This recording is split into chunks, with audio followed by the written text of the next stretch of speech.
Good morning. It is June 26th at 9 a.m. and this is the Colorado Energy and Carbon Management Commission. We will begin by acknowledging our existence with a roll call. Commissioner Ackerman. Here. Commissioner Cross. Present. Commissioner Mesner. Here. Commissioner Oath. Commissioner Ray. Commissioner Robbins. Here. Mr. Chair, you have 4 commissioners present. Great. 4 is quorum. Good to see everybody. I had taken some time off, coming back recharged, excited to continue in the work that we're doing. And in that regard, I would acknowledge that yesterday or the day before, the governor made some appointments and reappointments to the commission. I'm really happy that both myself and Commissioner Messner were reappointed for 4-year terms. I know I look forward to the work ahead of us. We continue to do thought-provoking, really great work here at the commission. We got a lot ahead of us. I'm going to talk a little bit about that in just a second. I also want to acknowledge that Tricia Oath from CDPHE has now been appointed as a commissioner. She had served in an ex officio capacity on behalf of CDPHE Director Jill Hunsinger-Ryan. She'll now come in as a full-fledged voting member, and we are really excited to have her expertise and thought process behind that from the public health position. So that's all really exciting. Does any commissioner want to make any further remarks about commissioner appointments? I've got some other stuff I want to talk about too, but did not want to disregard this significant new event. All right. Wanted to note also under commissioner comments, which is the beginning portion of our agenda, that on June 14th, a notice of rulemaking for cumulative impacts and enhanced systems and practices was noticed. That's docket 240600145. We're excited to take up the work around cumulative impacts and enhanced systems and practices that we were required to undertake by the Colorado legislature and by the signature of Governor Polis. Party sign up for that docket. So anybody that wants to be a party needs to sign up by 2 p.m. tomorrow, June 27th. So I want everybody to encourage folks to sign up for that rulemaking and to be a party status in that rulemaking. I've got some initial thoughts around the drafts that were forwarded out by staff. That's how we normally do things. We receive a legislative mandate from the legislature around the things we're supposed to do. Staff then puts together an initial straw dog proposal that gets published under the Administrative Procedures Act, and we now have that before us. We're going to have pre-hearing meetings with staff and parties coming up, but I would like to call for a work session by the commission for this Friday at 9 a.m. That'll be the 28th. And that would give the commissioners an opportunity to chat amongst ourselves about this rulemaking, about the importance of the rulemaking, about the status of the proposed rules, and any other thing. I think that's really important for us to be able to weigh in on the proposed rules as have been drafted. So unless any commissioner has concerns about that, I would ask Hearings Officer Thomas to go ahead and get that scheduled. That would be a meeting of the public and of the parties with commissioners. It's not to take party input into the docket. It's to allow commissioners to have initial discussion around that. Any concerns about that? Any thoughts, questions? Otherwise, I would love to see everybody at 9 a.m. on this Friday. Hearings Manager Thomas, I assume that works with calendars? Yes, we've already confirmed that should work with everybody. So we will get that scheduled accordingly. Great. Appreciate that. Other commissioners with comments before we dive into our business agenda?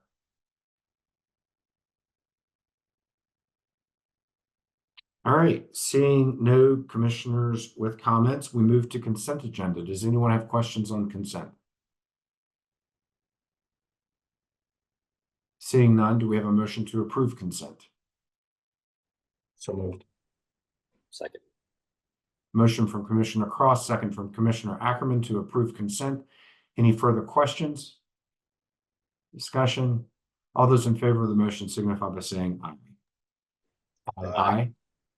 Any opposed? Motion carries. We move to our next docket, docket 221-000-282. This involves a comprehensive area plan with Cresto Peak Resources, and we need to deliberate on the motion filed by Maverick Mineral Partners 2 LLC for reconsideration. And this has to do, commissioners, with dates, hearing dates. The matter was continued from today's hearing to July 18th and 19th. That was to give the other two or the parties an opportunity to make sure they were fully vetted and briefed and ready to go.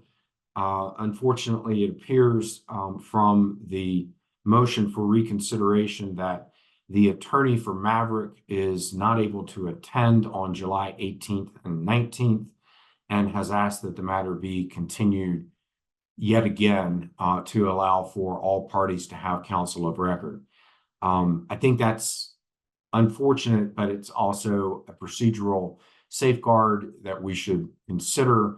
I think we should consider moving this slightly to make sure that all parties have counsel that are available to attend the hearing. I don't want to move it too far out. We've already moved it once.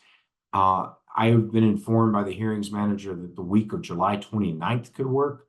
I believe that July 31st is a hearing date. I believe we have maybe one matter on that hearing. And so July 31st could be an open date. We might consider July 31st and then August 1st. This might take a little bit of time. I would also note that this is set for public comment period on, I believe, July 15th. Is that right, Hearings Manager Thomas? What time on July 15th is public comment? It was slated to start at 9 a.m. Okay. So I don't think we need to move that. That will be recorded, and number one, I assume the counsel for Maverick can attend that and listen in, and if he can't, he can listen in to the record. So I guess number one, I would say let's keep public comment on July 15th at 9 a.m. Let's potentially consider moving this to July 31st and August 1st, starting at 9 a.m. or whenever we get to it on those two dates. Hearings Manager Thomas, do you have an opportunity to vet those dates with counsel of record for the three parties? I will reach out to them as soon as possible as we move through today's hearing and try and confirm those. All right, then let's do this. Let's stay consideration of the motion for reconsideration. Let's move to our next docket. Let's give Hearings Manager Thomas an opportunity to check in with counsel. I'm getting ahead of myself. Commissioners, does anybody have a concern about the 31st and the 1st? All right. Commissioner Messner? No, I don't have any concern, but I think probably procedurally, we actually have to have a motion to stay. Yeah. I think that's right. But let's let the lawyers make sure they're all available during that time frame. AG Davenport, thanks for visualizing yourself. Sure, I heard the word procedurally. Mr. Chair, if it's all right, I just want to note that I think you could hold off on any formal motion until you get a date confirmed with the parties. Okay. Then Hearings Manager Thomas, you've got a couple of different things to do, chewing gum while walking. Chat with the attorneys of record, make sure they're available. Let us know once you get that confirmation, and then we'll return to this docket. And in the interim, we will move to our next docket, which is a variance request. It's docket 2309-00281. I believe we need to elevate the attorneys of record for that docket. That's Scott Kearney and Tyler Cox, both of whom practice with Kearney, McWilliams, and Davis.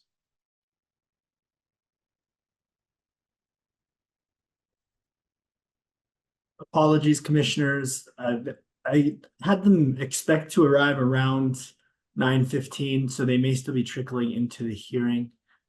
If you wouldn't mind giving us a couple minutes, I can send out an email to make sure everybody is in there. Okay, So that's fine. Let's, rather than sitting here twiddling our thumbs, let's take 10. Let's return at 9:21, and we'll try to take up that docket. We'll also allow that opportunity to check in with the attorneys on the Lowry cap in terms of attendance. All right. Welcome back, commissioners. We will now take up docket 2309-00281, a variance request from Wellington Operating Company. I believe I see Mr. Cox as attorney of record here. Good morning. Do you have witnesses that you're planning on presenting here this morning, Mr. Cox? I do, yes. They're both in the meeting with us right now. So it's Randy Evans and Connor Staley, both representatives of Wellington Operating Company. Okay, let's go ahead and get them sworn in. AAG Davenport. Thanks, Mr. Chair. Thank you, Mr. Cox. Could I have the witnesses visualize themselves, please?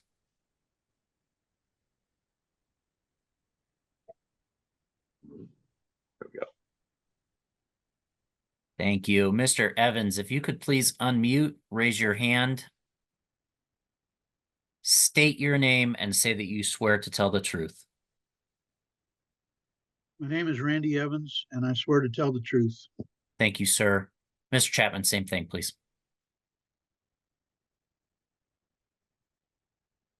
I swear to tell the truth. Thank you. And that for the record, I didn't hear your name. Your name is Zach Chapman. Is that correct, sir? It is. Okay. Thank you. Connor Staley would also be presenting as witness. Okay, thank you. I do not. Oh, there he is. Sorry, apologies. My screen was messed up. Mr. Staley, go ahead, please. We're not able to hear you, Mr. Staley.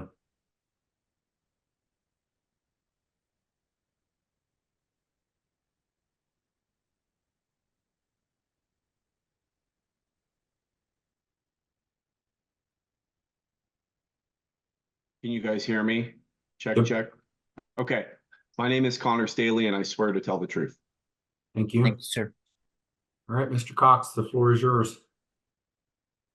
Thank you, Commission.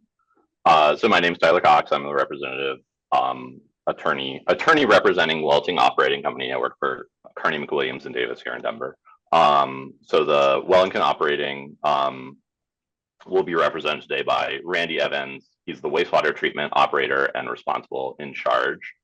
And then Connor Staley, who's an asset manager and field engineer for Wellington Operating Company. And then, so I'll just give you a quick overview of sort of the presentation and a rundown of what I'll be going through, and then handing it off to Connor and Randy for questions. But so just a quick overview of the field, a discussion of legal standards and arguments from me, and then make myself and the representatives of Wellington Operating Company available for the commissioners to ask any questions they may have. In terms of timeline and procedure, so the amended application was filed January 2024. The director issued recommendation for approval on March 25th of 2024, and then amended notice of hearing was slated for this date on April 17th of 2024. And so the issue before us is a request for a variance from rules 903s as they relate to the prohibition of flaring of natural gas from wells or operating facilities. And the request pertains to two specific tank batteries, both located in the township 9 North, range 68 West, 6 PM, Larimer County, operating in what's known as the Wellington field. So between the two batteries, we have 18 producing wells. All of them are legacy vertical wells that were drilled and reworked, or not reworked, in the last 30 or so years. King Operating, who now owns the assets and is acquired those assets in March 2021, and so that's when we've come on in terms of regulatory oversight and getting sort of everything in a row from there. Are there any questions about the field or the background or sort of the general area we're dealing with? It's all pretty pro forma, but just want to make sure. Okay, cool. Yeah, so the request is for a 903 variance that prohibits the flaring on completed rails that was part of the SB 118 amendments. And the variance is established under 502C, which requires that an operator or applicant requesting a variance make up showing that there's a good faith effort to comply, and it's that or is unable to comply with specific requirements. Oh, go ahead. There's someone. Oh, sorry about that. That the requested variance will not violate the basic intent of the act. The requested variance is necessary to avoid an undue hardship. Granting the variance will not result in or will result in no net adverse impact to public health, safety, welfare, environment, or wildlife resources. And the requested variance contains reasonable conditions of approval or other mitigation measures to avoid, minimize, or mitigate adverse impacts. And so the bulk of all of this is covered in our application, but I just want to walk through quickly high-level arguments as to why we think we qualify under 502C variance requirements as to the flaring regime. And so I think, first of all, a good faith effort to comply. So as we note in the application, there's been high levels of utilization throughout the field as to beneficial uses and has been maximized as to the current infrastructure available. So we've installed numerous domestic gas taps, farm taps, operating irrigation pumps, gas-fired well pumps, and then a gas-fired heater. And then also as a requirement under the Air Pollution Control Division of the Colorado Department of Public Health and the Environment, we have installed 2 emission control devices that operate at a 98% efficiency. So that was required under their emissions permitting regime, and those have adopted standards for compliance and monitoring that are further discussed in the application and can also be covered by Randy as to what that means. So we believe that granting the variance in this case will not violate the basic intent of the act. As is noted in COGC versus Martinez, the commission is tasked with fostering the development of oil and gas resources and doing so within a frame that prevents and mitigates significant adverse environmental impacts. And we feel that given the high levels of utilization, the low level of gas, and the productivity of the field as it stands, the intent of the act is hewed to by granting this variance in this case. Likewise, we believe that an unnecessary hardship would be placed on the working interest and mineral interest owners in the field by cutting off production from an otherwise productive field, and potentially imposing operational and equipment costs on them in the startup of the field, should it need to be shut in for an extended period. Likewise, we feel that there's no net adverse impact, I'm sorry, for public health, safety, welfare, environment, or wildlife resources. This is based heavily on the CDPHE's own language. So when granting the permits for the emission control devices and oil field emissions, they found that the emissions qualified as de minimis emissions and that they had a low probability of causing or exceeding any of the national ambient air quality standards. And so that was based on both the contents of the emissions and the total amount.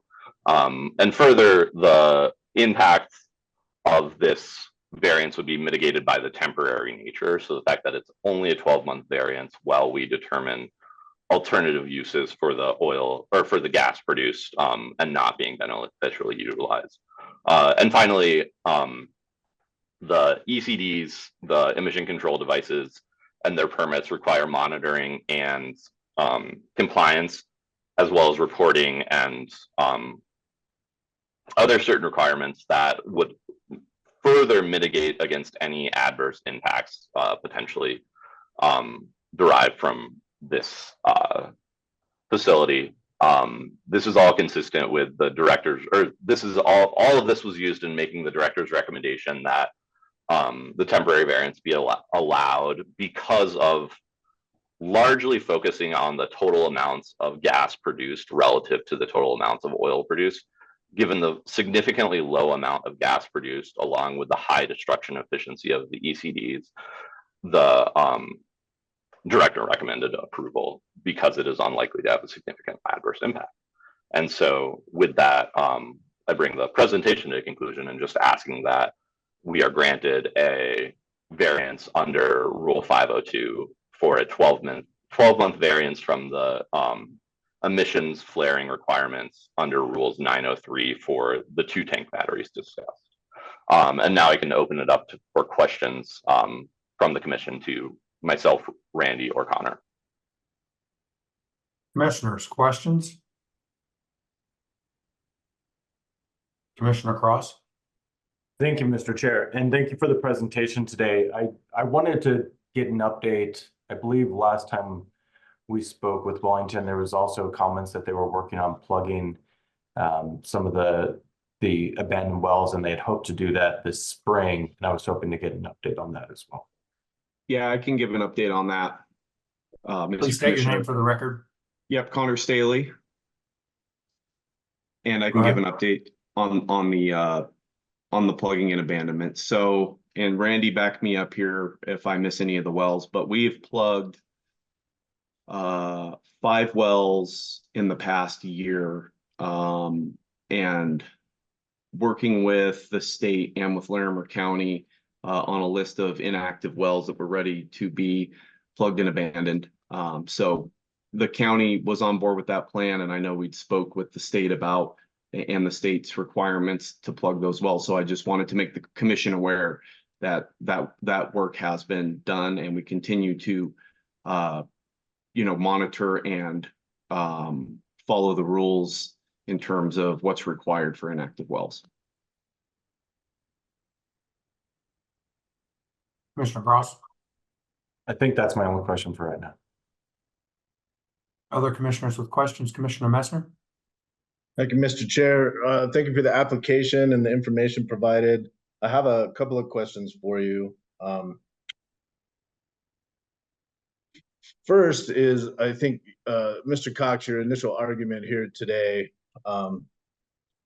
around utilizing the Martinez case as rationale for this variance request, and indicating that the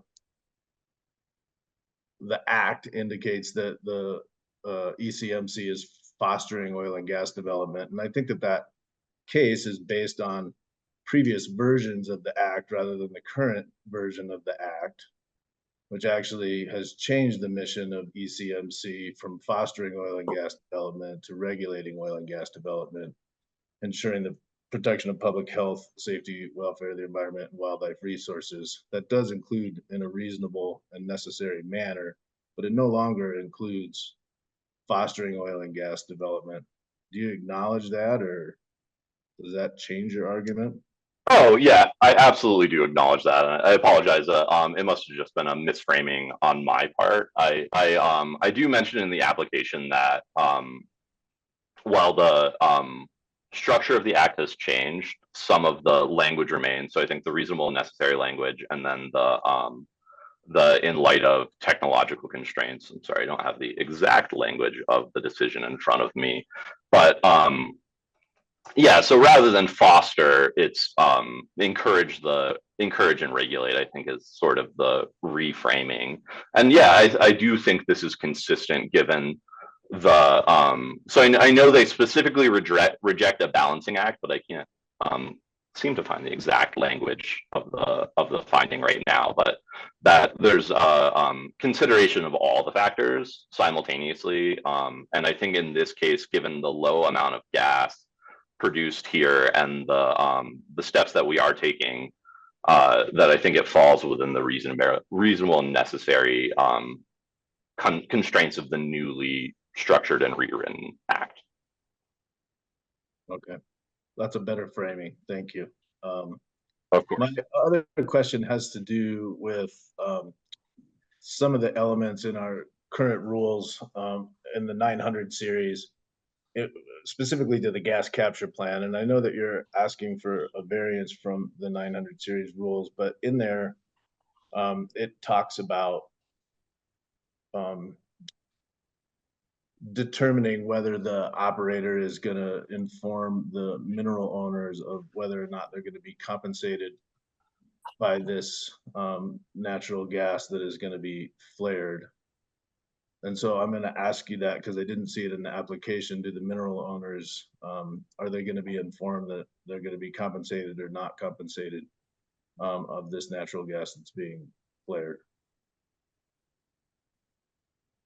So to that question, I think the answer is based on the leases underlying the gas. I haven't looked at the leases one by one, but I know that Wellington is in compliance with the requirements of all the leases, so whatever the lease requirements are. And so I think it depends on the lease requirements. I'm not sure who has and who hasn't been noticed, but yeah, we're in compliance with the requirements of the leases as towards the flaring. And then we've been in discussions with surface owners and the current operator, or one of the field managers. I can't remember his exact title. Connor, what's the title of the person that works within the field that lives there as well? Cam Gracie, he's the field foreman. Yeah, so he's been in communications and there's longstanding relationships throughout the field. So to the extent that it's required, we have them. I mean, I guess let me reframe that question. Historically, has the lease of the mineral owners been compensated for the natural gas that has been disposed of? Connor, do you have an answer to that question? I'm not sure. Not to my knowledge, they have not. Those are my only questions. Thank you. Further questions? Commissioner Ackerman? Thank you. Just one clarification and then one question. I think, Mr. Cox, you might have, in your reframing, mentioned that the act encourages the development of oil and gas, which it doesn't anywhere, unless I heard that wrong. It does talk about regulating the development of oil and gas in a manner that protects public health, safety, welfare, the environment, and wildlife resources. My question is, can you update us a little bit on this variance is intended to give temporary time in order to work towards putting the gas toward beneficial use. Can you give us a little more detail on efforts thus far to put the gas to beneficial use and plans going into the future? Yeah, Connor, do you want to touch on the conversations you've had? Yeah, yeah, and thanks for the question. We have explored two avenues to date for alternative uses for the produced gas out there. And so one of them is a pipeline being constructed to the nearest trunk line for gas sales in the area, which is located and operated by Tallgrass. It's located about 12 miles east of the field. And so a feasibility study was put together for that to determine what the cost would be in order to construct a pipeline. And the costs came back, and these are rough costs, around $15 million. And so the payback on that is pretty, I mean, it's pretty high. We're talking about, on an average of excess gas that's combusted in the field, it only really has a market value of about $3,000 per month. So as you can imagine, that would be a pretty long payback. So that's the first option that we explored. The second option that we are currently exploring and trying to refine the costs on is setting on-site generation to combust the gas and to convert it to electricity. So there's, in theory, that's an easy process used all over, the world in terms of generating equipment. But for our operations, it's a little bit more complicated in that we would have to pipe the gas, off of the battery, set a skid mounted generator and then have an electrical engineering solution to either bring that power to equipment that we use for the water plant or to the grid. And so far, the sum total of that plan is not cost effective either. But I want the commission to know that we continue to work on that. And that's one of the reasons for requesting the variance right now is we just need a little bit more time and engineering put around how we can, effectively put that electricity to use in a cost beneficial manner for the operator. It's a much cheaper option than the pipeline, but right now the payback numbers don't make economic sense either. So we're working on that option. I expect to have progress on that, in the next 6 to 12 months in terms of what the options are there.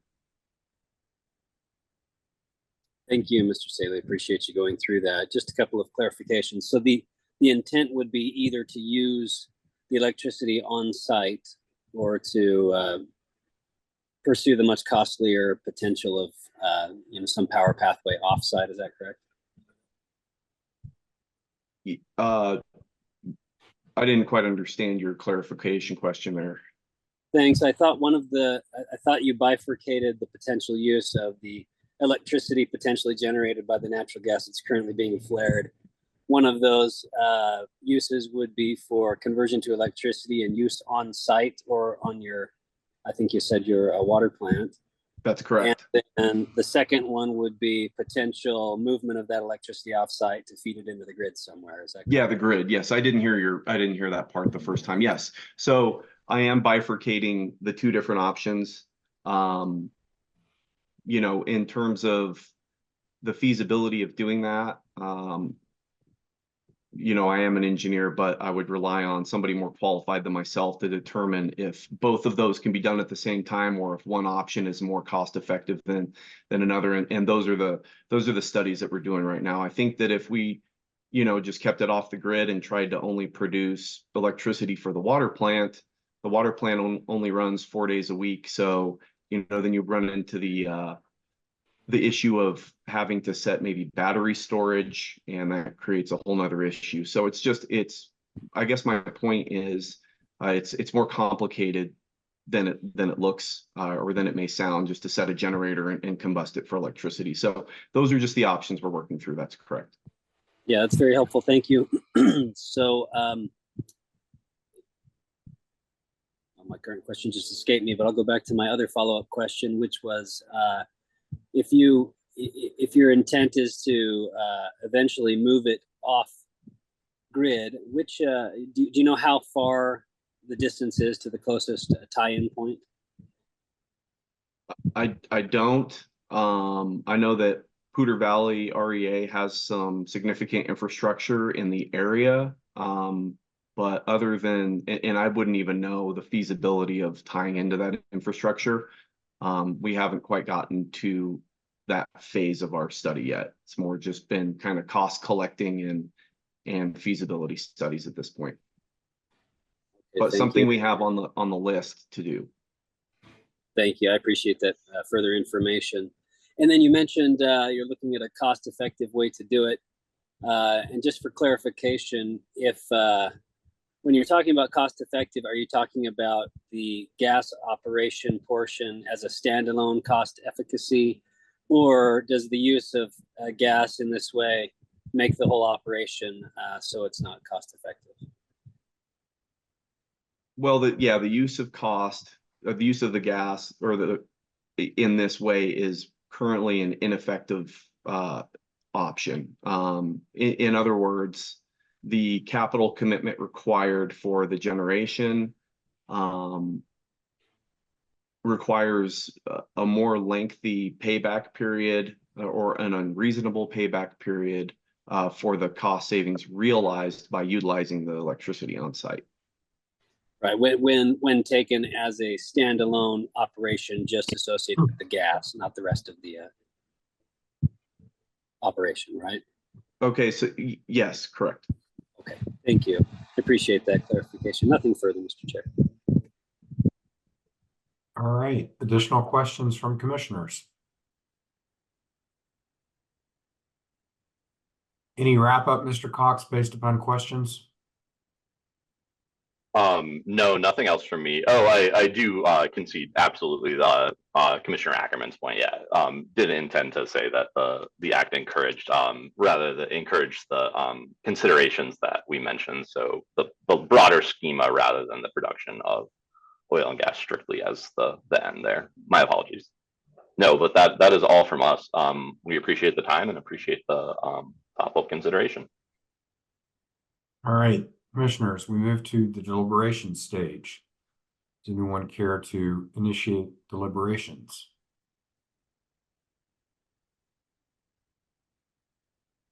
Commissioner Cross, Commissioner Ackerman, Commissioner Messmer. Everyone kind of raise their hand at the same time. Commissioner Ackerman. Thanks, Mr. Chair. I appreciate that, and I'm happy to kick this off. And I recognize that we're talking about, as Mr. Staley pointed out, sometimes relatively complex engineering solutions. We've worked very hard to curtail the flaring and venting of natural gas in the state and continue to work to do so. It does present a number of challenges on site, particularly in those places that are relatively remote. I do want to just point out that while cost efficacy is certainly understandably a very important part of what operators do, cost efficacy on a compartmentalized product by product basis is not something that's considered in our regulations and specifically not considered in the Act either. And so I certainly keep that in mind, and hence my question for the overall cost efficacy of the operation. I certainly, as we've said in previous variance requests for venting, I appreciate the progress towards feasibility studies and would expect if this variance is approved for the next hearing to move beyond the feasibility stage and into more information that's presented to the commission on potential options and what the costs of those options might be, much like Mr. Staley did with the pipeline tie-in, just continuing on through that outside of the feasibility. That said, I again reiterate that this is often a process rather than a point in time, and certainly it's important that we see progress towards either beneficial use or a clear and definitive statement that there can be no beneficial use, and go from there. Those are my initial thoughts, Mr. Chair.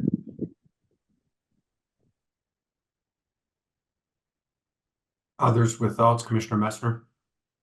Thank you, Mr. Chair. Commissioner Ackerman, I appreciate you kicking us off. I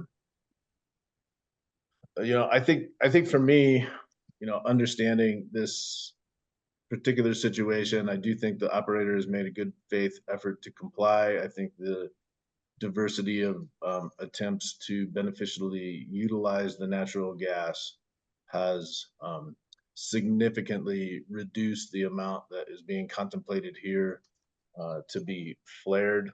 I think that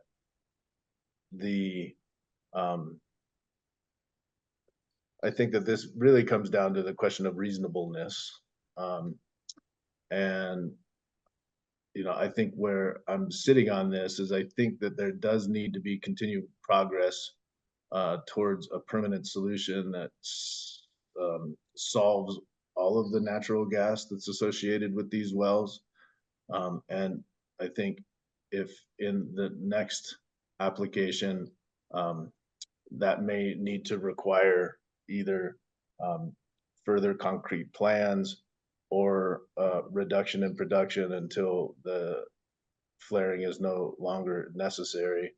I don't think it would be reasonable to require shutting in all of these wells at this stage for what staff has categorized as a de minimis amount of natural gas. And I think from a reasonableness standpoint, I would agree with staff in this particular situation. I do think that contemplation of mineral owners being notified of whether or not they're being compensated for the royalties associated with the natural gas in these situations is contemplated in our rules, and would encourage the operator to memorialize that. However, it's also clear in our rules that the commission is not to be involved in any private contract conversations. And so it's just a statement on my part. But I do think at this stage, I would be comfortable from a reasonableness standpoint to approve this variance with the understanding that at the end of 12 months here, when this operator would be required to come before the commission again, that a concrete plan is in place on how to eliminate any flaring of natural gas from these operations. Thank you, Commissioner Messner. Commissioner Cross? Thank you, Mr. Chair. And I'll just be brief in saying that I agree with Commissioner Messner. I do think that, in the grand scheme of things, we're talking about a relatively small amount of natural gas, which I understand. And I appreciate some of the difficulties in trying to find solutions for such a small amount of natural gas.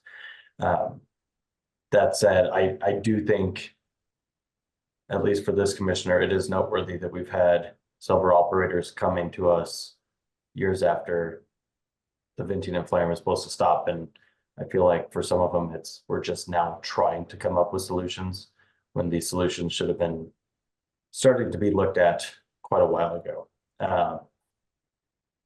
That said, I do think it is reasonable to take another 6 to 12 months here, try and go through the potential solutions that Mr. Staley is talking about. And therefore, I will also be in favor of the 12-month variance, but I too would expect to see some progress made by the end of that time.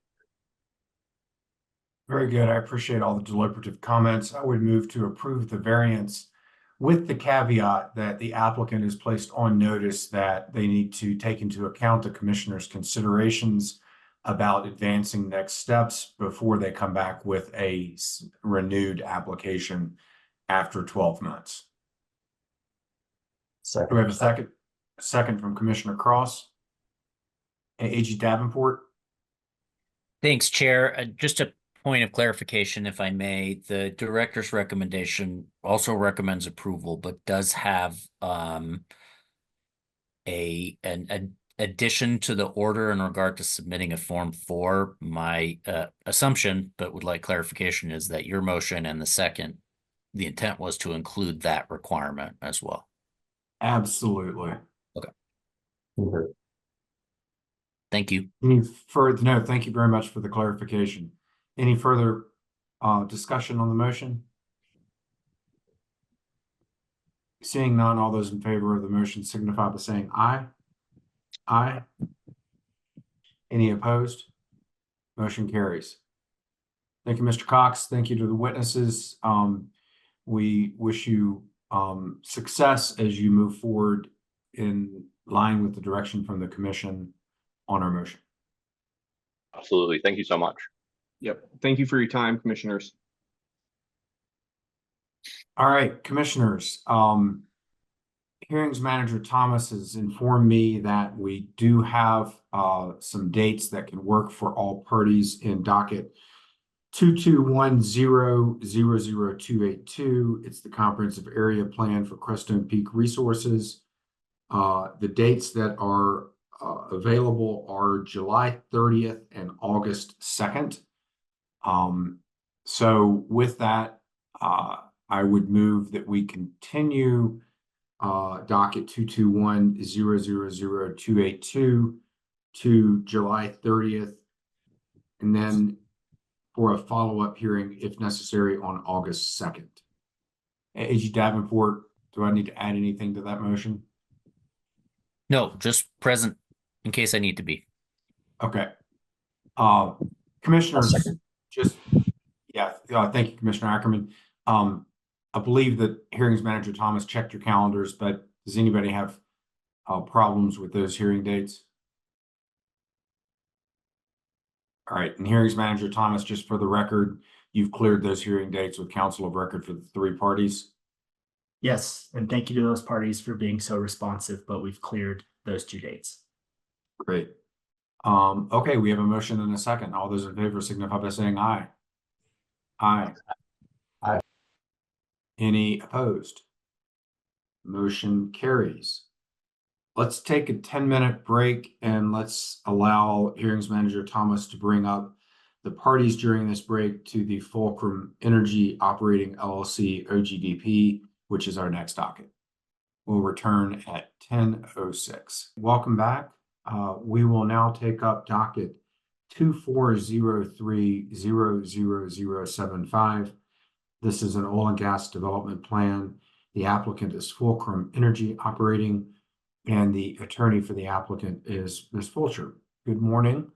If you want to visualize your witnesses, we'll have AG Mercer go ahead and get them sworn in. Yes, thank you, Chair, and good morning. For the Fulcrum team, just make sure your video is on, and then you will swear in, and then we'll get going. All right, well, good morning to the panelists. I will just go one at a time and ask you each to raise your right hand, state your name, and that you swear to tell the truth. I'll begin with Miss Kazor. Apologies if I mispronounced your name. Quite all right. Can you guys hear me? Yes. Yep. Okay. I, Heidi Kotzer, swear to tell the truth. Thank you. Mr. Sandridge? I, Doug Sandridge, swear to tell the truth. Thank you. Ms. Penner? I, Annalie Penner, swear to tell the truth. Thank you very much. We do have one other witness, Ms. Mercer, and I don't see him. I think he may still need to be elevated as a panelist, and it's Jason Schmidt. We've been attempting to elevate Mr. Schmidt. He keeps denying the invite. So Mr. Schmidt, if you wouldn't mind accepting that, then you'll be elevated to the panel as soon as possible.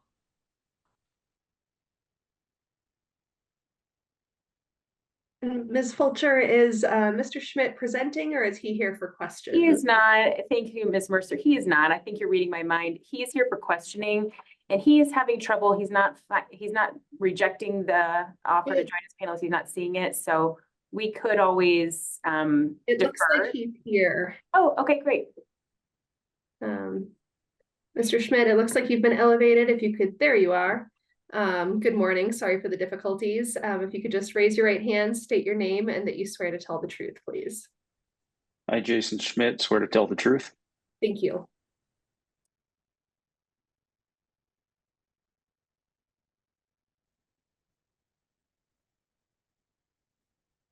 All right, thank you very much. And Chair, I think that is the extent of our witnesses. So we'll go ahead and pull up the PowerPoint presentation and then get moving if that is okay with the commission.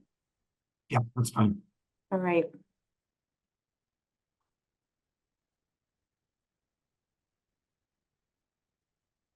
All right, well, good morning, everyone. Good morning, commissioners, staff, and members of the public. My name is Jill Fulcher. I'm a shareholder with Beatty and Wozniak here today on behalf of Fulcrum Energy Operating LLC in docket 2403-00075, which is an application for approval of the Janet Oil and Gas Development Plan. The Janet OGDP totals approximately 2,097.03 acres in portions of townships 7 and 9 and 8 North, Range 80 West, in the North Park horizontal Niobrara field, which is in Jackson County, Colorado. The Janet OGDP marks the first oil and gas development plan in the North Park field and in Jackson County, as well as the first OGDP requested for approval by Fulcrum Energy Operating. The Janet OGDP consists of 2 oil and gas locations for approval today within the application lands. The first is the Janet 0780S5 pad. This will be a new pad from which Fulcrum is requesting approval to drill up to 10 horizontal wells. Each will be approximately 2 miles in lateral length. The second oil and gas location within the Janet OGDP is the Ray Ranch North 0880S32 CTB pad. And this was a previously permitted location where the permit expired prior to construction. The Ray Ranch CTB pad is proposed to be permitted for 1 vertical saltwater disposal well and will also serve as the central production facility for all of the production from the Janet 0780 pad. Both locations are within Jackson County's jurisdiction. Jackson County does not regulate the siting of oil and gas locations. However, Fulcrum has had multiple consultations with Jackson County regarding this project, and Jackson County is very supportive of approval here today. In fact, I believe Ms. Martin from Jackson County submitted a letter in support to the commission within the last couple of days. So we hope that made it to the portfolio, and we have it in our presentation as well. With respect to subsurface mineral development, the wells planned from the Janet pad will be drilled north and south from the multi-well pad, developing minerals within an existing drilling and spacing unit to the south, and portions of the Peterson Ridge Federal Unit, which has been approved by the BLM, to the north. Fulcrum's presentation today, along with the evidence in the record, demonstrates that the Janet OGDP allows for mineral development in a manner that avoids, minimizes, and mitigates impacts to the public, environment, and wildlife. So just a few highlights to note for you today. The locations are sited in a manner that avoids disproportionately impacted communities, schools, childcare facilities, floodplains, public water systems, and riparian corridors. There's also no RBUs within 2,000 feet of either location. Both oil and gas locations are within high priority habitat for the greater sage grouse. However, CPW has waived ALA requirements for both pads because of the pad's proximity to Highway 14. And we'll speak about that a little bit more in a moment. There's also no compensatory mitigation that CPW required for the Janet pad because it was not found to be within the priority habitat management area for the greater sage grouse. There was also so because CPW waived the ALA requirement for the Janet pad, no alternative location analysis was required. ALA was still required for the Ray Ranch pad because it is upgradient of a mapped wetland. A third-party field survey company delineated the wetlands and found none to be present. Notwithstanding, Fulcrum did conduct alternative location analysis based on the Ray Ranch location and concluded based on that ALA that the Ray Ranch CTV provided the greatest protections to public health, safety, welfare, the environment, and wildlife. And the director and staff agreed with that conclusion. Finally, the Janet OGDP includes best management practices and mitigation measures to minimize and mitigate impacts to the public, environment, and wildlife, including connecting the production facilities to highline power, wrapping the Janet pad with sound walls during drilling and completions, piping fluids from the Janet pad to the central production facility at the Ray Ranch pad, and then utilizing existing highways and access roads to greatly reduce any additional impacts that would be required from new infrastructure for building out new roads. You'll also hear a few additional updates to the drilling plans. In particular, since filing the OGDP, Fulcrum is upgrading its plans to utilize Group 3 drilling mud rather than Group 2, and that would have been mentioned in the OGDP. This OGDP complies with all substantive and procedural requirements of your rules. There were no comments or protests received for the Janet OGDP. One quick comment to note, there was one comment that was filed erroneously in this docket, I believe Monday, by Mr. Austin Hall that pertained to a separate docket, a matter that is pending before you, I believe, in August. The director has reviewed all elements of the Janet OGDP and has recommended approval, finding that the OGDP complies with the rules and in the director's judgment protects public health, safety, welfare, the environment, and wildlife. So with that, I'm going to hand the mic over to Ms. Penner, who will walk you through the slide deck today. Good morning, commissioners. I am Annalie Penner, the Vice President of Environmental and Regulatory at Fulcrum Energy Operating. Annalie, can I interrupt you real quick and just remind you to turn video on? Oh, thanks. Yes. There you go, guys. I am pleased to present you the Janet OGDP located in the North Park Basin. The North Park Basin is located in Jackson County. EOG Resources initiated Niobrara Formation exploration in 2007. Exploration and delineation of the basin continues to this day. The formation includes multiple federal units, the Peterson Ridge Unit, the Surprise Unit, and the Beaver Creek Unit. The North Park assets are owned by Gondola Resources, LLC. These assets include, but are not limited to, mineral leases, surface lands, oil and gas wells, and injection wells. Fulcrum Energy Operating is the contract operator. The basin is located in Jackson County, outside of the town of Walden, with an estimated population of 1,300 people. Fulcrum employs 14 people in the field office, plus an additional 50 contractors and vendors. Oil and gas is important to many jurisdictions, but especially rural communities such as Jackson County. In 2023, oil and gas operations accounted for 44% of the total assessed property values in Jackson County.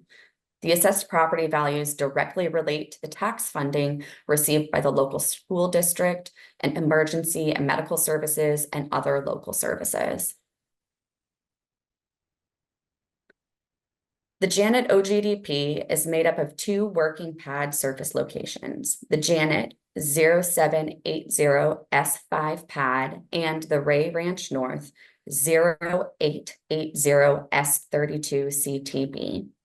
The Janet pad is the location of 10 horizontal oil wells, each being 2+ mile laterals. The Ray Ranch CTB is the central facility for the production from the 10 wells and also includes 1 saltwater disposal well. Both locations are located on fee surface. The mineral development will occur in the federal Peterson Ridge Unit and in a DSU. Jackson County does not regulate the siting of oil and gas locations, but is overwhelmingly supportive of the Janet OGDP. There are no RBUs, child care centers, or DI communities within 2,000 feet of the working pad surface. Fulcrum has a field-wide wildlife mitigation plan in place with CPW. The Ray Ranch CTB is located in the Priority Habitat Management Area. The Janet pad is not located within a Priority Habitat Management Area. Fulcrum voluntarily consulted with CDPHE. During the consult, CDPHE noted the Enviro score is 0.62, the lowest they have ever seen. The Enviro score is on a scale of 0 to 100. There are no variances being requested in this OGDP. This is Fulcrum's first OGDP submittal, and like many firsts, there were many opportunities for learning and improvement. During our application, we also experienced several technical issues with the filings and attachments. As noted in the director's recommendation, this was a resubmittal, and we appreciate staff's feedback on the initial filing, as well as the quick review and processing of the second submittal. The director is recommending approval with no additional conditions. The mineral development is made up of a federal unit and a DSU. 6 PRU Janet wells will be drilled to the north into the federal Peterson Ridge unit. This unit was approved in October 2011. 4 Gregory wells will be drilled to the south into the DSU, which was approved in October of 2017. Upon approval, Fulcrum plans to construct the Janet pad in July, followed by drilling, completion, and flowback operations. Production is planned for the first quarter of 2025. Fulcrum plans to construct the Ray Ranch pad in August, followed by drilling and completion operations. Injection activity is planned for early 2025, followed by interim reclamation in the spring. The only siting requirements are related to the Ray Ranch CTB due to being immediately up gradient from a mapped wetland. CPW granted an ALA waiver for greater sage-grouse high priority habitat for both pads in December of 2022. An ALA was considered for the Ray Ranch CTB due to being up gradient from a mapped wetland. Fulcrum performed a third-party field verified wetland survey. The survey identified there are no emergent wetlands present. There are historic irrigation ditches to the north, east, and west sides of the pad. Highway 14 serves as a barrier to the Little Grizzly Creek to the west. Fulcrum has committed to a tertiary containment around the entire location and has committed to a spill response trailer located on site. CPW granted a waiver to Rule 1202A3 for the Ray Ranch CTB due to the chemical storage areas within the 500-foot ordinary high water mark. I would like to mention that the director's recommendation noted that Fulcrum identified 3 alternative locations, but Fulcrum considered 4 alternative locations. All locations are located on fee surface, and the surface owner did not support the alternative locations. The preferred location for the Ray Ranch CTB was determined because the surface owner supports the location. It is close to Highway 14, which is preferred by CPW and CDOT. Highway 14 provides a barrier to the Little Grizzly Creek and the aquatic sport fish management waters. The location is previously disturbed by the private landowner. There is existing CDOT access and an existing access road to the Janet pad. This location also has existing electrical service. Again, Jackson County does not regulate the siting of oil and gas locations. Fulcrum has been in contact with Jackson County regarding the Janet OGDP. Jackson County waived pre-application notice requirements and noted they have no objections to the proposed plans. Recently, the county administrator, Samantha Martin, provided a letter of support to the commission, which you guys can see here in this slide.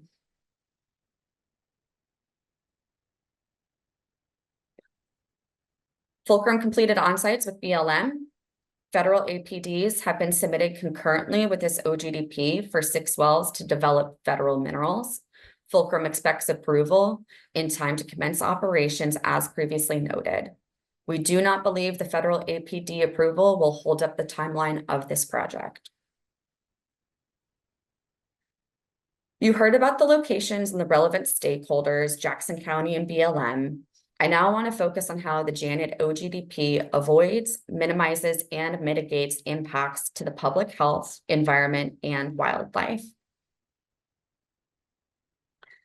The North Park Basin has a field-wide wildlife mitigation plan in conjunction with CPW. This plan has been in effect since August of 2021. The intent is a landscape scale avoidance, minimization, and mitigation strategy to more effectively protect the wildlife resources in the North Park Basin. The plan covers multiple wildlife species and habitats. It includes areas of full avoidance and no surface occupancy. The plan outlines agreed upon BMPs to minimize disturbances and identifies a wildlife stipulation exclusion area near Highway 14. This exclusion area was determined based on the existing impacts and disturbances from the highway. The wildlife mitigation plan provides the compensatory mitigations for unavoidable adverse impacts. The Janet Pad and the Ray Ranch CTB are located within the wildlife stipulation exclusion area. Field onsites occurred with CPW, and after consultation with Taylor Elm at CPW, the Janet Pad is not located within the greater sage-grouse priority habitat management area. Therefore, no compensatory mitigation is required. The Ray Ranch CTB is located within the greater sage-grouse priority habitat management area, and the mitigation fees total to approximately $17,000. Danielle Newman at CPW expressed support of the project, and the statement here was also included in the Form 2A by Ms. Waldron.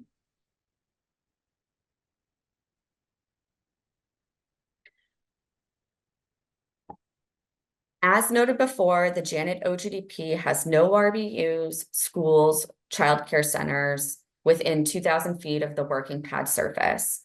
It is not within a DI community, and the North Park Basin is located in an ozone attainment area. Therefore, formal consultation with CDPHE was not required. However, since this is Fulcrum's first OGDP, Fulcrum voluntarily consulted with CDPHE. CDPHE provided a letter to Director Murphy outlining the BMPs that Fulcrum commits to. During the consult, the division identified the Enviro score for both locations is 0.62 on a scale of 0 to 100.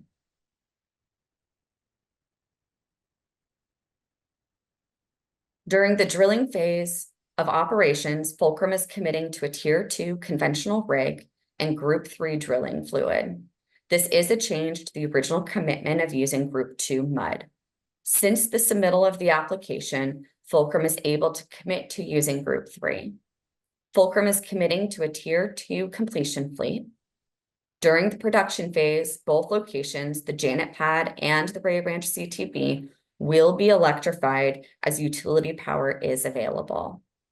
The Janet Pad and Ray Ranch CTB have an Enviro score of 0.62 and is located in the attainment area, and there are no RBUs within 2,000 feet. Fulcrum is working to contract CNG with battery assist and use low emission electric generators on the drilling rig. However, due to the size of our drilling program, Fulcrum is unable to commit to this at the time of the submittal of this application due to low inventory. Typically, these rigs are reserved for operators located in the non-attainment area. Regardless of this, Fulcrum will contract a CNG with battery assist system and use low emission electric generators if a rig is available. As noted in the director's recommendation, there's currently no gas pipeline takeaway in the North Park Basin.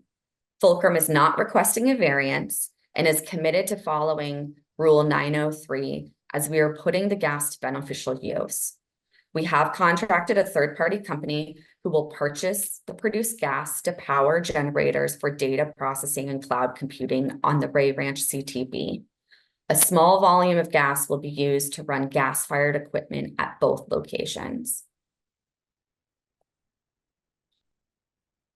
One vertical disposal injection well will be located at the Ray Ranch CTB, the Lupine 08801-32D.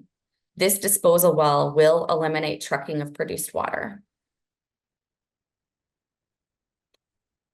I'm not going to read all the BMPs to you, but as it relates to the pre-production phase, the use of the pipeline between the Janet Pad and the Ray Ranch CTB reduces the emissions, light, dust, and odor and noise disturbances as the trucks will be pulling directly off of Highway 14 onto the Ray Ranch CTB. The existing access road between the two locations prevents further land disturbances.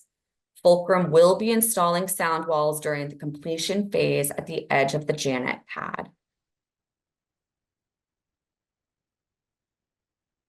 The same pipeline I previously mentioned reduces emissions, light, dust, odor, and noise disturbances during the production phase, as the trucks will be pulling directly off of Highway 14 and onto the Ray Ranch CTB. The pipeline eliminates an additional 2 miles of travel to the Janet Pad, reducing the truck traffic by approximately 73,000 miles per year during peak construction or production. Fulcrum will install permanent sound walls on the Ray Ranch CTB, locating the central tank facility along Highway 14 on a previously disturbed piece of land allows for reduced land disturbance and use of highway access. As it relates to avoiding impacts to wildlife and habitat, the existing disturbed site where the Ray Ranch CTB is located, the existing access roads between the location, the existing access to Highway 14, and citing the locations within the wildlife stipulation exclusion area further avoid impacts to wildlife and habitat. Fulcrum will install and maintain bird deterrent devices, perform interim and final reclamation, Fulcrum is installing sound walls on both locations, either during completions or production operations. This concludes the remarks to the OGDP, and I will hand it back to Jill. Thank you. Thanks, Annalee, and thank you very much, commissioners, for listening to the presentation today.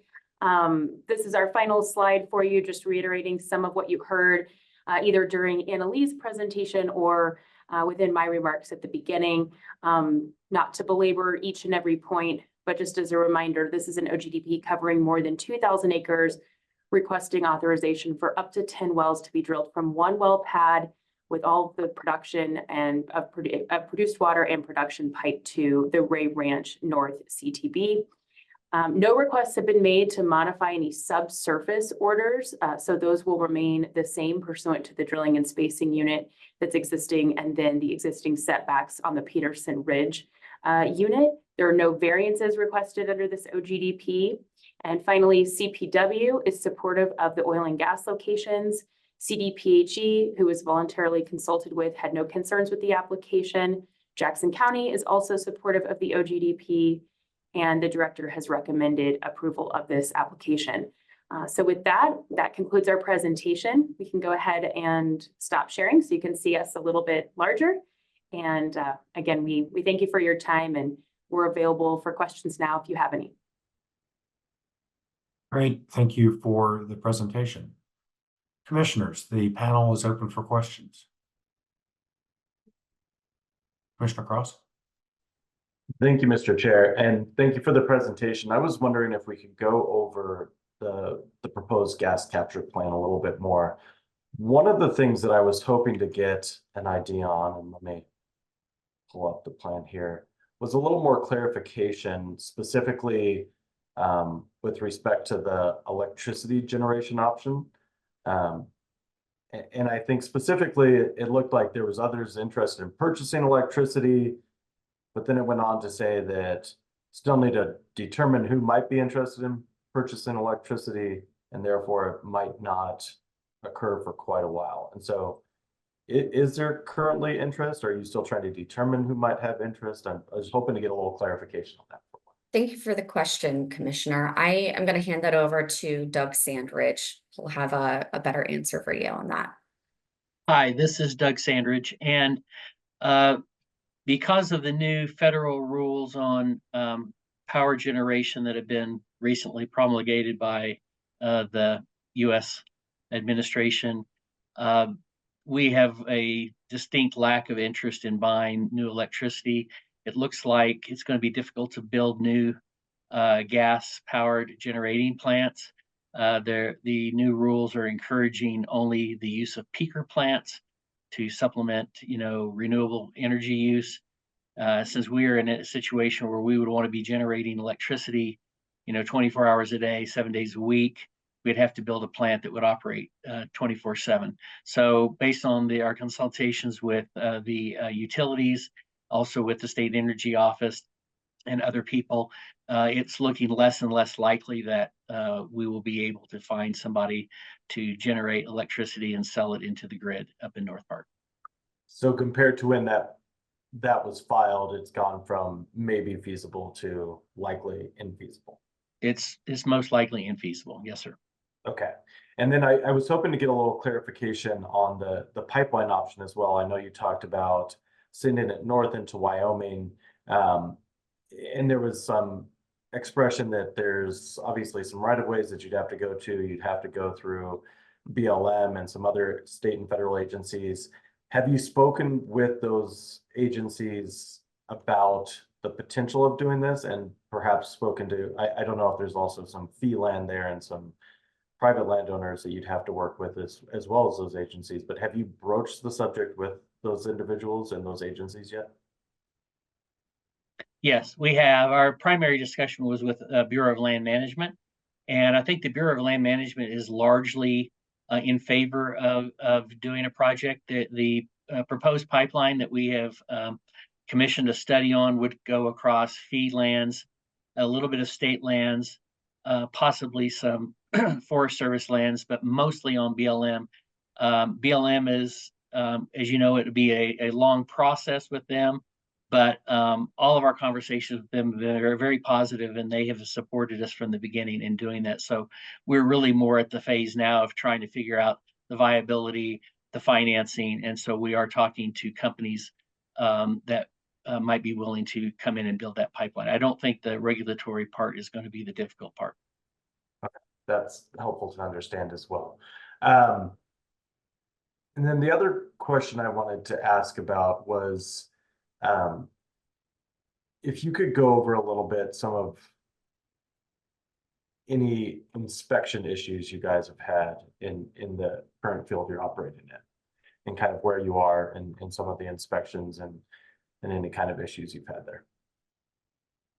Yeah, thank you for the question. So this past spring, we've had a series of inspections, field inspections, and then predominantly related to reclamation inspections. We have been working to close out all those inspection items. I was recently in touch with the reclamation inspector yesterday, and will be providing that individual an update to all of our reclamation corrective actions. We plan, regarding on the reclamation front, that all those action items are closed out by the end of this week. So we are on track of meeting the corrective action due dates that staff gave us. I also want to say the reclamation inspector was really great to work with, as there were a series of corrective actions that they recognized we can't reseed certain stuff until the fall just because of growing windows. So we're able to work on that as well with the staff.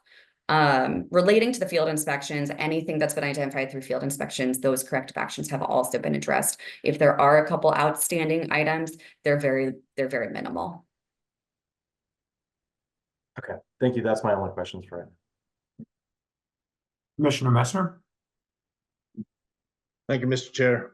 Couple of questions. One, there was engineering testimony in staff's review of this that indicates, and I'm going to read it to you, details in the gas capture plan for expected produced gas volumes do not agree with previously drilled wells' documented production. Quote, FEO anticipates initial production of 600 BBL a day of crude oil per well, and 370 MMCF a day of natural gas production per well. The separator configuration, quantity, and anticipated operating conditions have been designed to be sufficient to process up to 1,500 MMCF of gas and 2,000 BBL a day of liquid capacity through 10 three-phase separators, end quote. Total 2023 reported gas produced across all Fulcrum Jackson County wells was 1,114,552 MCF, or 1,114.55 MMCF for all wells for the year. Separator capacity would also be inadequate if expected rates are correct. 6,000 BBL produced versus 2,000 BBL capacity. So my question to you is twofold. One, I wonder if you would comment on that engineering testimony associated to the separator equipment and the capacity on site. And number two, the gas capture plan clearly indicates the ability to manage what you indicated to be, I think, 370 MMCF per day of natural gas. However, according to engineering testimony, the wells that exist currently that Fulcrum operates in Jackson County are averaging about 1,114 MMCF a day. And how does that correlate with your proposed gas capture plan? Thank you for the question, Commissioner Messner. I'm going to ask Heidi Kotzor to take that for you. Yeah, thank you very much for the question, Commissioner. I believe that the comment from Diana Byrne regarding the volumes in the gas capture plan and considerations was simply a matter of a typo, an additional M in the MCF. So with the second submittal of the OGDP and the gas capture plan, all of that data was updated. And I believe that staff was okay with that update and had no further questions when it comes to that. As far as the sizing of equipment and everything, you know, being able to handle the revised volumes. And so understanding that, your production of gas on existing fulcrum wells in Jackson County is what? For that, I will have to defer to Jason Schmidt, our VP of Ops. Thanks, Heidi. We're currently running in the 5 million to 6 million a day range between all the wells in our field. And what does that break down to per well? If you average across, I think it's 1 second. 89 MCF per well. 89 MCF per well, natural gas. And your Yep. gas capture plan contemplates 370 MCF for all of the wells in the application, is that correct? Yeah, and there's a couple of parts to that. It's a matter of, you know, we don't want to overcommit on the gas handling equipment. You know, if you plan just for the peak, you end up with too much equipment. And so we're doing a restricted flowback SOP out there that's kind of how we handle it for a couple of different reasons. It increases recovery from the reservoir and then minimizes some of the infrastructure equipment you need. So we'll probably have lower gas rates than we could have if we just ripped them open. And that is a difference because we are planning around not just flaring gas. We're doing something with it. But the separators do have to be sized to be able to handle slugs of gas, because a lot of times you might have lower gas and then you get a big kick of gas, and it happens through, you know, kind of off and on throughout the day. So you do have to size larger to be able to handle those swings, even though your total volume might look different. Okay, so, and the gas capture plan itself is, I guess it's a little squishy as far as how the different gas is anticipated to be utilized on different areas, and there's a lot of mays or ifs and shoulds, and so I guess my question is do you have the capacity on the 3 different areas that you've indicated in your gas capture plan to be able to handle the full volume of natural gas that could be contemplated out of the wells that are being proposed? Yes. And we are not planning on, we have enough equipment to handle that gas. And if we don't, we're shutting in. We're not flaring. If they come in with higher rates than we expect, we'll curtail production. And maybe I should, Annalee, do you want me to hand it back to you if you have anything to add to that? Sure. I think the important thing to take away is for these specific wells, gas capture will be with a third-party company who will be doing computer cloud data processing. I know that gas capture plan that you're referring to has multiple tiers of other opportunities that we are still working through, but right now the gas will be handled with a third-party company that will be purchasing it and will be doing computer data processing. Yeah, I mean, I understand that, but it also talks about 3 different areas where that data processing may occur, and depending on whether or not. And I guess my big question is amongst all 3 of those, understanding that some of them are already utilizing natural gas from existing wells to power these data processing centers. And I think what I'm hearing is that if you run out of capacity for processing data utilizing the natural gas, that you will shut in the wells. Is that my understanding? Yes, correct. Okay. I think that needs to be clearly memorialized in the gas capture plan, because I think it was not totally clear in there that that was what was being proposed. And so I think that's important. I think my other question is I appreciate the feasibility study that was done for the pipeline.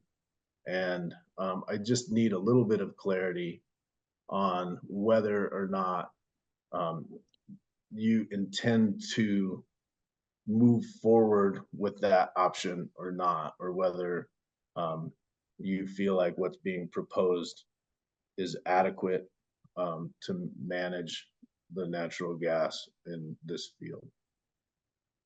I will hand that over to Mr. Sandridge again to discuss the pipeline. Thank you. Yeah, for the time being, we are still interested in doing that. It's, you know, it's a longer term proposition, but we are, I can't disclose who we're talking to, but we are talking to third party companies about that. In fact, I believe we have a meeting later this week with one of the companies who's evaluating that. So until we come to the conclusion that there's just simply no way to build it, we are going to continue pursuing it.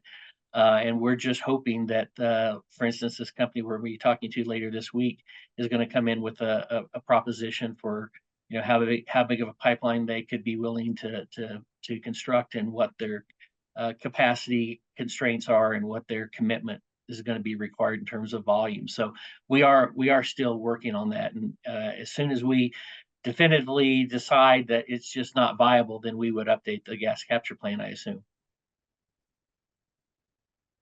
Okay, thanks. Last question, and I know you've indicated that there's no variants that are being requested. There was some comment in the staff review about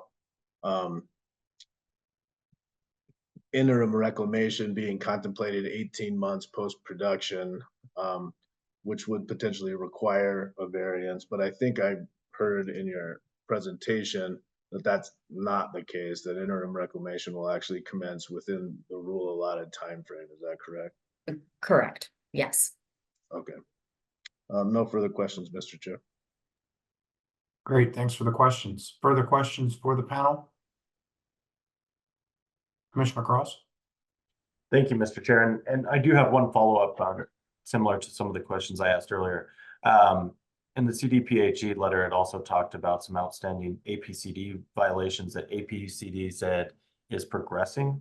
Do you have any updates on those violations? Yeah. Thank you for the question, Commissioner. So those enforcement actions came about because when we purchased the asset, we kicked off a self-audit. And during that disclosure process, a handful of enforcement actions came just for the way the division manages their disclosure policies. We have since closed one enforcement action. We've received proposed settlement agreements for 2 more, and we continue to work with the commission frequently on the rest of the outstanding items. But again, I want to emphasize, like, this was really truly because we were doing an audit and we reviewed every facility in the field, and we disclosed a handful of items to the division. Thank you. Further questions? Seeing none, we move to the deliberation phase. Anyone care to initiate deliberations? Commissioner Messmer? Thank you, Mr. Chair. I think generally there's a lot of good things that are being proposed in this application. I think the siting, the working with CPW, the local government support, you know, the electrification of the well site, the vicinity of the produced water, EMP waste injection well. I mean, these are all good things. I do have heartburn with proposing new operations in an area that does not have adequate gas takeaway. And I understand and appreciate that the feasibility study has been done to develop the necessary infrastructure in order to be able to move the natural gas to Rawlins. And I think that's a very viable solution for this area, particularly in an area that may see future development. You know, I initially was pretty concerned about the volumes of natural gas that are currently being produced in Fulcrum's assets in Jackson County as compared to what's being contemplated in the gas capture plan within this application. My understanding now, based on testimony here, is that wells will be throttled down or shut in to ensure that there would be no flaring associated with this facility.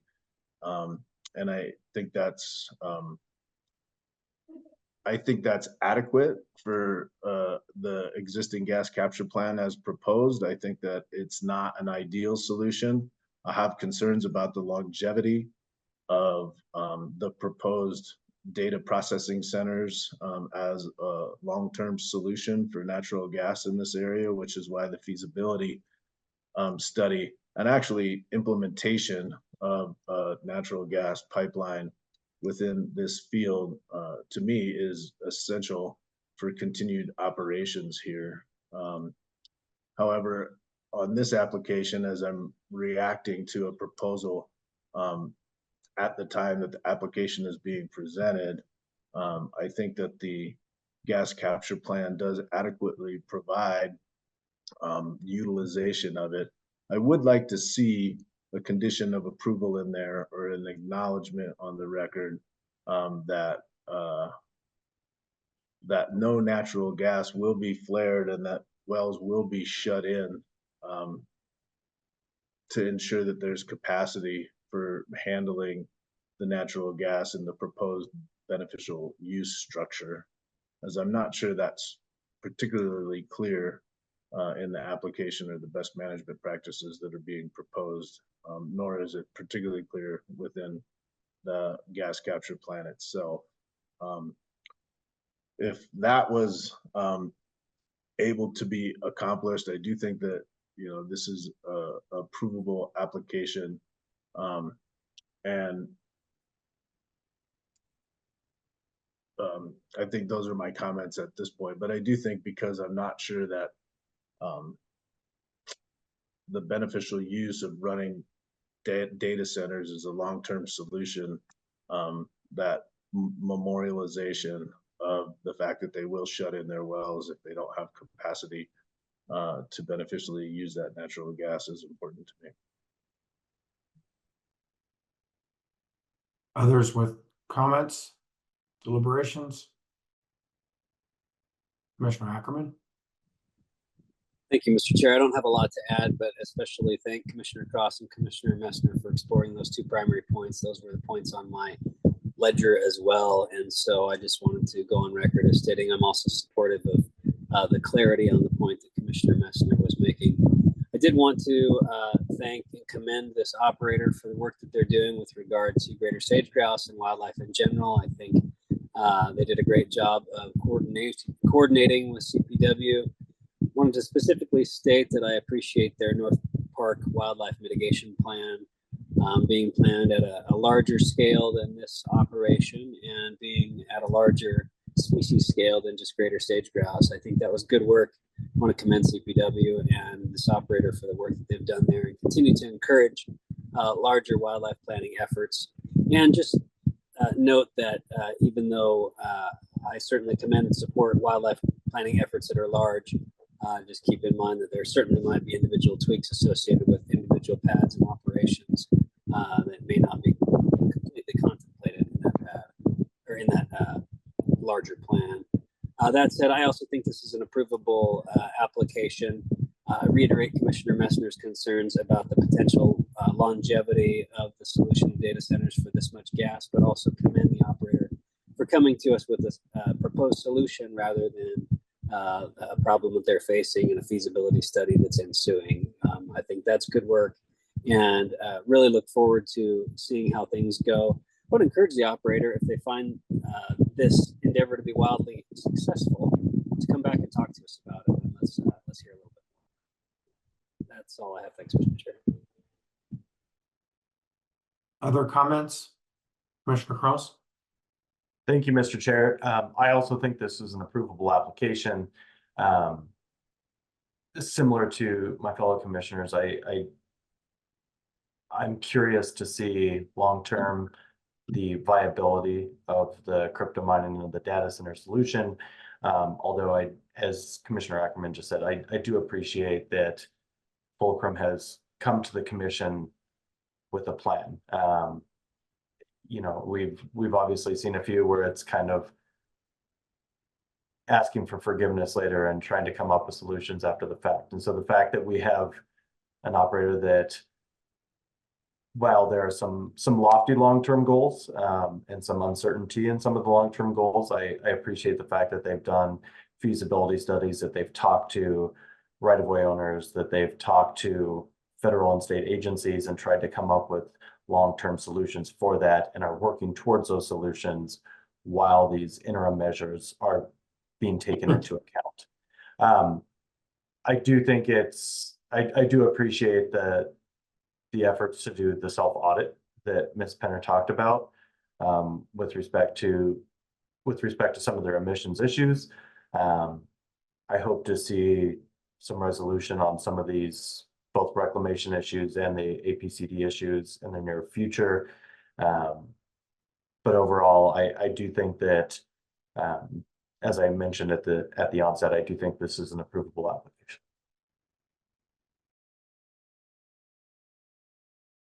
Very good. Does anyone care to make a motion? Mr. Chair, I'll make a motion to approve the application with the condition of approval that should the applicant produce more natural gas than is able to be beneficially utilized by the by the concepts proposed in the gas capture plan, that the wells be shut in, throttled down or shut in to ensure that no flaring occur on these proposed locations. Second. All right, we have a motion and a second. Ms. Fulcher, since we do have a condition of approval that is different than as was asked for, I'd give you an opportunity to comment. Thank you, Chair. I don't anticipate concerns with this motion or the motion with the amendment on the condition of approval. I'm looking to Annalee or anyone else for any concerns, but that's exactly what our testimony indicated, so I don't have concerns with that. The only thing I would maybe state for the record is just ensuring that would be like flaring during production, and that would exclude any sort of flaring for upset or emergency conditions. Yeah, I don't believe that's the intent. Commissioner Messner, do you want to clarify? No, that's correct. It would be the venting and flaring associated with Rule 903D, which is production. I assume that was the intent as well, so I'm glad we clarified that for the record. With that, I don't think we have any concerns with that motion. Okay. Very good. We have a motion and a second. Is there further discussion on said motion? Seeing none, all those in favor of the motion signify by saying aye. Aye. Any opposed? Motion carries. Thank you, Ms. Fulcher. Thank you to staff for the good work here. The OGDP is approved with the condition. Thank you very much, commissioners. All right, commissioners, that concludes the business on our agenda for today. Would remind folks that we have set a work session on the cumulative impacts and enhanced practices and systems rulemaking for this Friday, June 28th at 9 a.m. Anybody that wants to attend, please do so, and remind folks that if they want to be a party to that rulemaking, they need to sign up online by 2 p.m. tomorrow. With that, I would look for a motion to adjourn. So moved. Second. Motion and a second to adjourn. All those in favor signify by saying aye. Aye. Aye. Any opposed? We're adjourned. Thanks, everybody.